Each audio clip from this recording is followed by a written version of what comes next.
Mengapa Allah layak untuk menyandang ungkapan sebutan alhamdulillah? Segala pujian buat Allah, karena Allah adalah Tuhan yang menyediakan segala apapun yang kita butuhkan saat ini atau belum.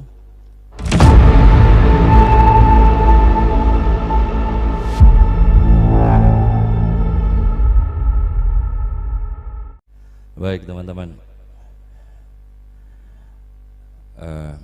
tadi Kak Kus udah jelasin panjang lebar tentang balaghah ya, dalam memahami Al-Quran itu.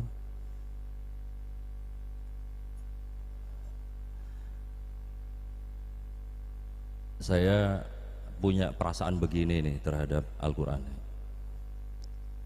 Saya membaca banyak tafsir Al-Quran ya. Saya membaca banyak metodologi tafsir Al-Quran.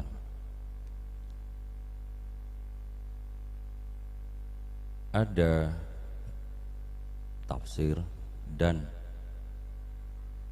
ilmu metode Al-Quran itu yang sedari awal di bagiannya itu telah menuturkan kepada pembacanya bahwa hendaknya kita dalam menghadapi Al-Quran itu meletakkan Al-Quran itu sebagai sesuatu yang nyamudrani gitu. Dengan pemahaman seperti ini yang diletakkan di awal buku, di awal tulisan, itu lalu membingkai para pembacanya ya, kita itu, bahwa apapun temuan kesimpulan kita terhadap pemaknaan Al-Quran, sekalipun itu berlandas kepada metodologi yang benar-benar meyakinkan, hendaknya itu selalu diletakkan sebagai sekedar capaian manusia yang bisa benar, bisa kurang benar, bisa luput, dan di atasnya selalu ada otoritas Allah Ta'ala yang paling mutlak dalam meletakkan makna-makna Al-Quran itu. Itulah sebabnya di Al-Quran memang telah dikatakan ya, Ali Imran ayat 7 itu, wa ma ya'lamu ta'wilahu illallah, dan tidak ada yang tahu arti Al-Quran itu secara hakiki, secara benar-benar mutlak, kecuali Allah Ta'ala.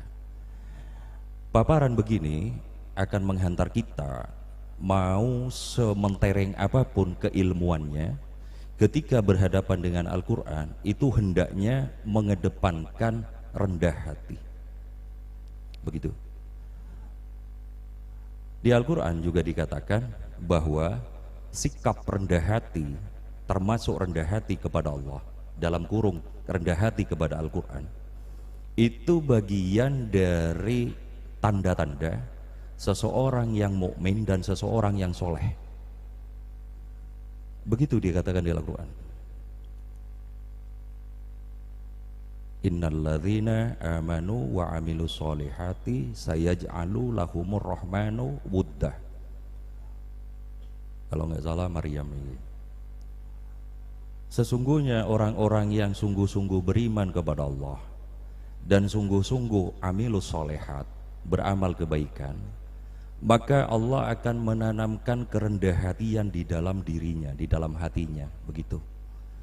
Nah, buat saya keterangan awal ini bagaikan sebuah benteng yang tidak pantas untuk diterobos oleh manusia siapapun itu, dengan kedalaman ilmu bagaimanapun, kecanggihan ilmunya bagaimanapun, karena terobosan terhadap itu bagaikan itu ngelancangi, ngelamai Allah Ta'ala. Begitu.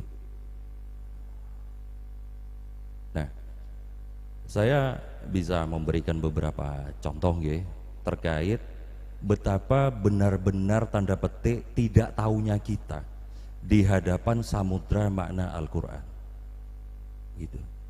Bahkan umpama pun nun sewu, saat ini saya tahu begini-begini yang katakanlah itu pemaknaan yang lebih maju, progresif, luas, hendaknya pada diri kita ini yakin, tahui saat ini itu sungguhlah sebuah ketidaktahuan.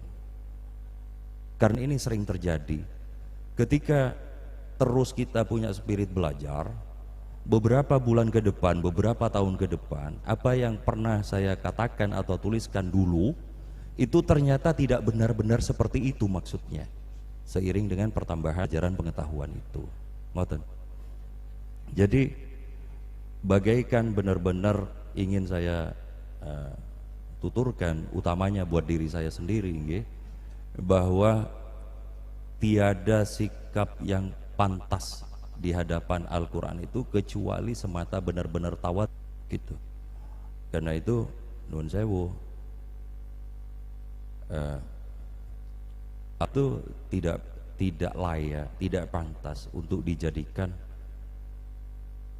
olok-olok. Negasi satu pemahaman terhadap ayat Al-Quran, menegasi pemahaman-pemahaman lain hanya berdasar satu pemahaman terhadap Al-Quran, itu tidak pantas dilakukan manusia gitu. Justru kalau nasihatnya Fakhruddin Ar-Razi dalam tafsir Mafatihul Gaib itu disebutkan, hendaknya kita ini senantiasa mengedepankan a'udzubillahi minasyaitonirrajim, bismillahirrahmanirrahim. Ini ungkapan-ungkapan ketawaduan tadi gitu ya. Baik, saya ingin memberi contoh begini. Ini semacam ilustrasi bahwa boleh jadi apa yang kita pahami tentang makna Al-Quran, sebutlah paling sederhana Al-Fatihah atau Basmalah gitu ya, itu ternyata tanda petik itu sebuah ketidaktahuan di hadapan samudra makna lain yang mungkin bisa kita ketahui. Contohnya kata kalimat bismillahirrahmanirrahim misalnya, ini ilustrasi pertama, terdiri dari dua kata, dari dua kalimat, dari dua frase. Bismillah ar-Rahman ar-Rahim. Kita biasanya mengartikan dengan menyebut nama Allah yang Maha Pengasih lagi Penyayang. Terjemahan seperti ini tidak salah, benar. Tetapi kalau kita coba selami secara balaghah, lebih tepatnya pada poin ketiga bayani tadi, kita akan menemukan sejenis gambaran seperti ini, bahwa penyebutan Ismillah, namanya Allah, itu merupakan bagian dari rahmat Allah kepada manusia, di mana Gusti Allah itu berkenan menurunkan otoritasnya yang tak terbatas itu supaya dikenali manusia melalui asma-asmanya. Begitu. Apakah pantas bagi kita mengatakan Allah itu adalah Maha Pemberi rizki, Rozak misalnya? Andai tidak ada izin dari Allah, maka itu tidak pantas. Mengapa? Karena Allah pasti melampaui apapun yang kita imajikan, bahkan tentang Ar-Rozak itu. Tetapi Allah tanda petik merelakan kemahakuasaannya yang maha agung itu menjadi sekedar nama Allah, Ismillah, dalam maksud supaya itu lalu menjadi dikenali oleh manusia dengan mudah. Contohnya, katakanlah di sini ada dua nama imam. Kita ketika mengenali sesuatu, mengenali orang, mesti selalu melekatkannya dengan nama. Kan begitu? Ketika di sini ada dua imam, maka kita akan menambahkan embel-embel tertentu yang itu lalu menunjuk kepada sosok imam yang dimaksud. Imam siapa? Imam yang sudah nikah. Oh, berarti Imam Rafi'i. Kan begitu? Imam siapa? Imam yang belum nikah. Oh, berarti ada imam yang lain. Kan begitu? Kita kan selalu begitu tuh. Agus siapa tuh? Agus Ireng. Agus siapa? Agus yang ganteng ya. Soalnya satu ireng satu ganteng ya gitu ya. Kita selalu begitu itu. Dengan cara itulah kita mengenali seseorang atau sesuatu. Dan Allah dengan Rahman Rahimnya itu merelakan dirinya menurunkan posisi itu supaya dikenali oleh manusia yang menjadi hitop dari ajaran Islam ini, gitu. Sehingga muncullah istilah ungkapan Bismillah dengan menyebut nama Allah, gitu. Ngoten nggih. Andai Allah tidak berkenan, maka tentu kita akan lebih sulit untuk lalu menghadirkan zauk, intuisi, imaji terhadap Allah Ta'ala. Coba misalnya jenengan lagi jualan, buka akun di marketplace gitu ya, baru buka, ngupload 1, 2, 3 itu ya Rozak, ya Rozak, ya Rozak, kayak begitu dah. Lalu di kepala kita itu ada imaji tentang Allah Ta'ala yang maha pemberi rizki. Apakah lalu kemudian Allah itu rizkinya adalah sekedar akunmu itu? Enggak masuk akal, kan begitu? Enggak begitu. Tetapi Allah tanda petik rela dengan Rahman Rahimnya itu sebagai rahmatnya diturunkan kepada level manusia supaya manusia kenal terhadap Allah lah yang memberimu rizki. Betapa maha welas asihnya Allah lah sampai berkenan begitu. Saya misalnya karena umur saya udah agak banyak, lazim disebut Pak Edi, Pak Edi begitu. Suatu hari ada anak kecil, cah cilik maksudnya, ya toh, datang ke sini pengen ngelamar kerja, Edi mana gitu. Tersinggung saya. Tetapi Allah tidak. Allah tidak. Nah, sampai di sini izinkan saya ngelama nggih ke panjenengan nih. Mbok yo minim-minim itu apal asmaul husna ngoten lho. Wong Allah sudah menurunkan otoritasnya, masa sampean ndak mau naik? Jangan cuma ya Rozak aja. Lalu tadi mentang-mentang Kak Kus ngasih ijazah ya Latif, oh ya Latif itu. Padahal asma Allah itu banyak 99 yang dikenali toh. Itu ya. Mudah kok dihafalin, asal dilakoni. Ngoten nggih.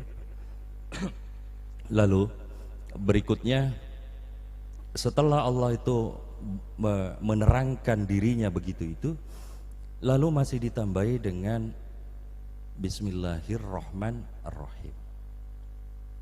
Ya, lazim kita mengartikan Ar-Rahman Maha Pengasih, Ar-Rahim Maha Penyayang, itu ya. Tidak ada yang salah dengan itu. Tapi secara balaghah itu mengandung pemaknaan yang jauh lebih menukik dan dalam. Disebutkan begini, Ar-Rahman itu secara asal pembentukan kata atau ilmu tasrifnya itu mengacu pada wazan fa'lan. Ar-Rahman Ar-Rahim itu mengacu pada wazan fa'il dengan ya fa'il. Ar-Rahman itu adalah masdar. Fa'il Ar-Rahim itu adalah fa'il subjek G. Begitu ya. Fa'lan Ar-Rahman ketika mengikuti wazan fa'lan tadi itu artinya adalah rahmat yang sempurna gitu ya. Rahmat yang sempurna tetapi tidak berkelanjutan.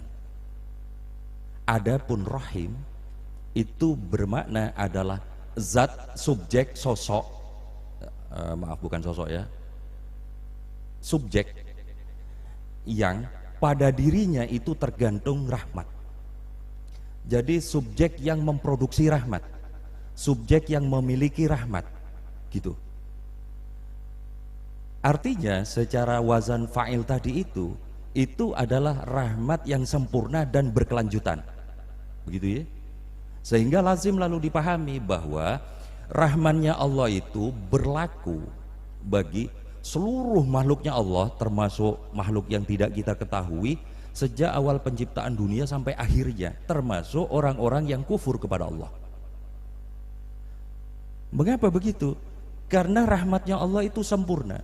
Tetapi ketika rahman ini dilekatkan dengan manusia, ya, maka rahmat yang rahman ini terhenti hanya pada level duniawi. Betul. Tetapi bagi orang-orang yang beriman kepada Allah dan amilus solehat, Allah menyediakan yang kedua lagi, rahim. Rahimnya ini adalah rahmatnya Allah yang sempurna dan berkelanjutan sampai akhirat. Begitu maksudnya.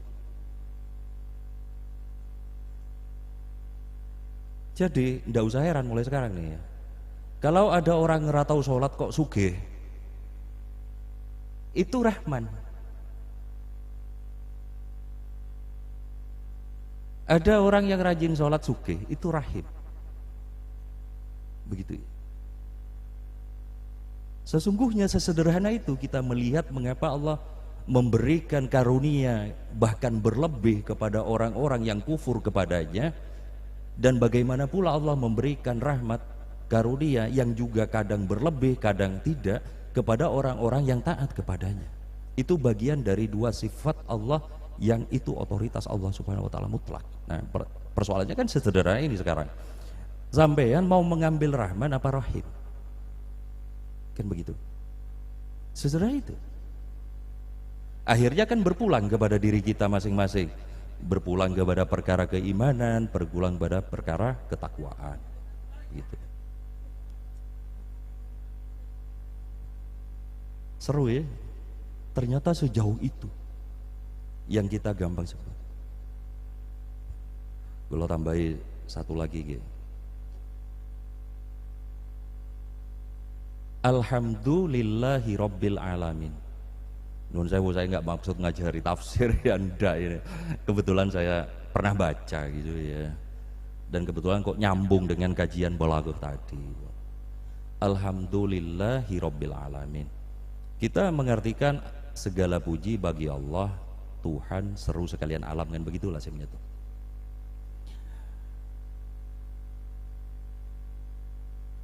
Alhamdulillah itu ya, secara pengertian balaghah bayani tadi itu bukan sekedar bahwa Allah adalah Tuhan yang pantas untuk dipuji, bukan sekedar itu, tetapi melekatnya segala pujian buat Allah, baik yang bisa dikatakan ataupun tidak bisa dikatakan gitu ya, itu merupakan hal yang patut dan logis untuk dimiliki Allah, karena Allah telah menyediakan segala apapun yang dibutuhkan manusia dan tidak dibutuhkan manusia saat ini. Kalau ulangi gitu. Mengapa Allah layak untuk menyandang ungkapan sebutan alhamdulillah, segala pujian buat Allah? Karena Allah adalah Tuhan yang menyediakan segala apapun yang kita butuhkan saat ini atau belum, bahkan yang tidak terbayang untuk kita butuhkan. Di Al-Quran misalnya disebutkan, walladzi ja'ala lakumul arda dhalulan famshu fi manakibiha wa kulu mir rizqi. Allah lah yang menjadikan bumi ini menghampar luas, maka berjalanlah di atasnya. Yang oleh golongan orang-orang bumi datar itu lalu dijadikan dalil bahwa bumi ini datar gitu ya, berdasar ayat ini nih. Walladzi ja'ala lakumul arda dhalulan. Allah lah yang menjadikan bumi ini menghampar, lalu dibayangin kayak karpet gitu loh. Gitu. Padahal secara tafsirnya yang dimaksud dhalulan itu adalah bumi ini lalu menjadi sangat kondusif untuk dihuni manusia dan makhluk lainnya. Begitu maksudnya.